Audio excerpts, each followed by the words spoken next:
আসসালামু আলাইকুম রহমতুল্লাহ।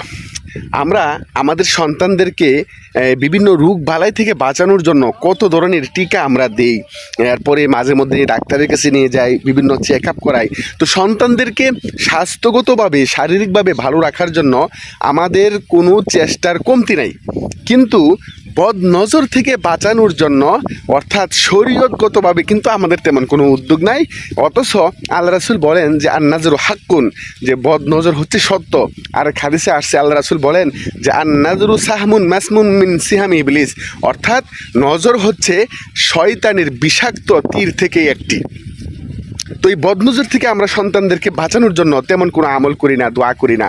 অথচ আল্লাহ রাসূল সাল্লাল্লাহু আলাইহি ওয়াসাল্লাম তিনি তার নাতিনদ্বয় হযরত হাসান এবং হুসাইনকে সকাল সন্ধ্যা মানুষের বদ নজর থেকে বাঁচানোর জন্য তিনি একটি আমল করতেন। সকাল সন্ধ্যা এই দোয়াটি পড়ে আল্লাহ রাসূল 7 বার হযরত হাসান এবং হুসাইনের শরীরে ফুঁক দিতেন, ঝাড়ফুঁক করতেন আল্লাহ রাসূল সাল্লাল্লাহু আলাইহি ওয়াসাল্লাম। তো চলুন আমরা আমাদের সন্তানদেরকে মানুষের বদ নজর থেকে বাঁচানোর জন্য সকাল বিকাল এই দোয়াটি পাঠ করে 7 বার পাঠ করে আমরা তাদের গায়ে ফু দিব। দোয়াটি হচ্ছে আউযু বিকালিমাতিল্লাহিত তাম্মা মিন কুল্লি শাইতানিন ওয়া হাম্মা ওয়া মিন কুল্লি আইনিন লাম্মা। আবারও পড়ছি, আউযু বিকালিমাতিল্লাহিত তাম্মা মিন কুল্লি শাইতানিন ওয়া হাম্মা ওয়া মিন কুল্লি আইনিন লাম্মা।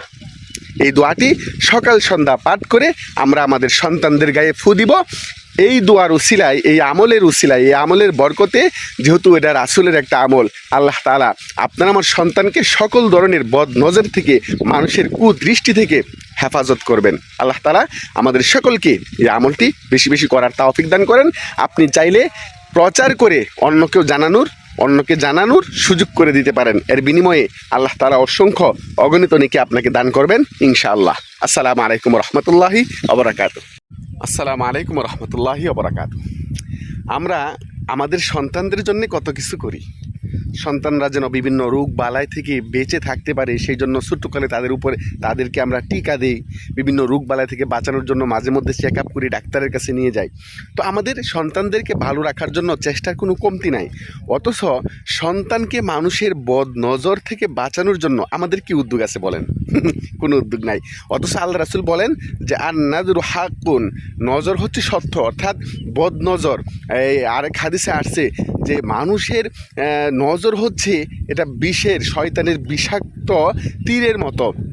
তো এই বদ নজর থেকে বাঁচানোর জন্য আর নজরু সাহমুন মাসমুন সিহামি ইবলিস, শয়তানের বিষাক্ত নজর হচ্ছে বদ নজর হচ্ছে শয়তানের বিষাক্ত তীর থেকে একটি।